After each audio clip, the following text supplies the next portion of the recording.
So now that we've learned various methods to find solutions to quadratics, including the quick zero product property, identifying the x-intercepts, as well as using Desmos graph as a tool, we now need to become more advanced at looking at quadratics and determining what is the best method to go ahead and quickly solve the solutions to that quadratic. So sometimes you're going to use the zero product property and just identify the x-intercepts quickly.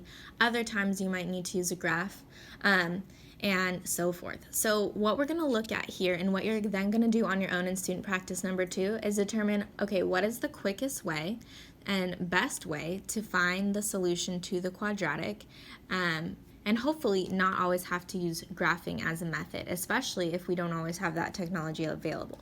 Looking at number 1, we have x squared equals 16. So this is telling us we need some number to the power of 2 equals 16. So what are the solutions there? We know that what times what is 16? 4 times 4 is 16. But also, when we multiply a negative by a negative, it becomes a positive. So what if x were negative 4? We'd actually have two solutions because negative 4 squared is still positive 16. So here I have two solutions. I have 4 and I have negative 4 as solutions. This is an and sign.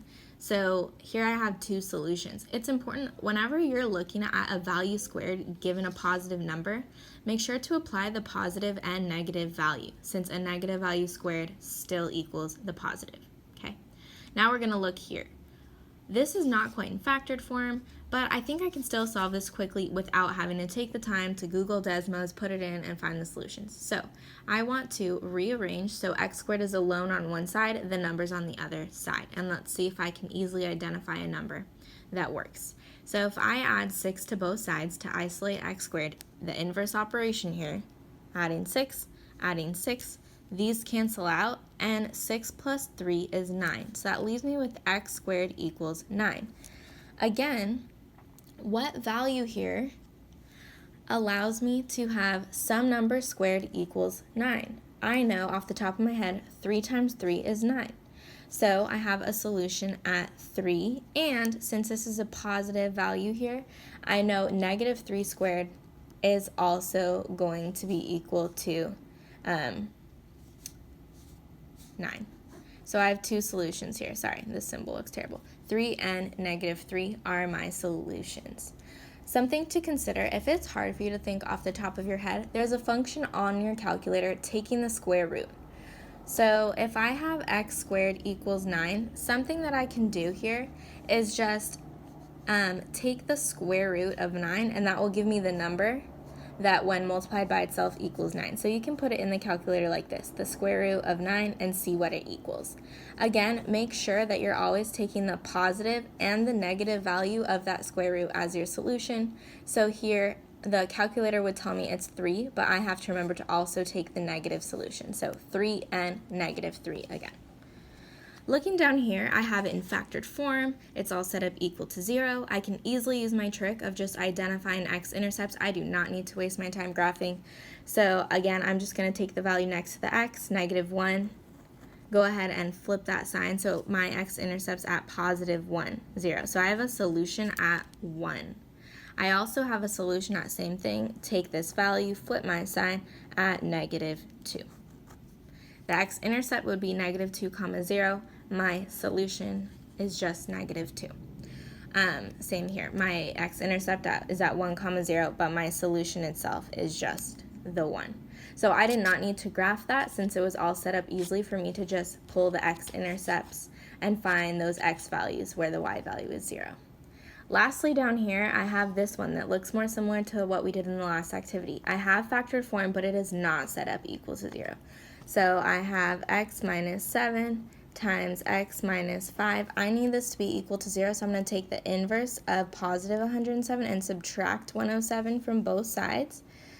So if I subtract 107 from both sides, I'll then have this equal to 0, okay? So I didn't fit it here, but I subtract 107 here. I also subtracted the 107 from the parentheses, and it's equal to 0.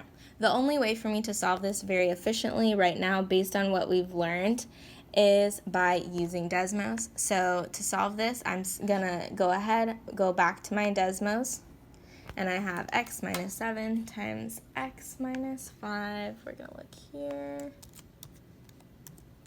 X minus 7 times x minus 5 minus 107.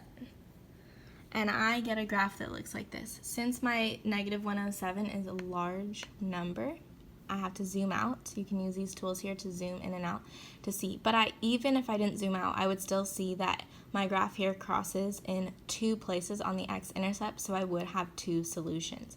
I have a solution at 16.392, and I have a solution at negative 4.392. And you can see those are solutions again, because you can see that, oh, where's my camera? There it is. You can see that at this x value, the y value is equal to 0, which is exactly what we want.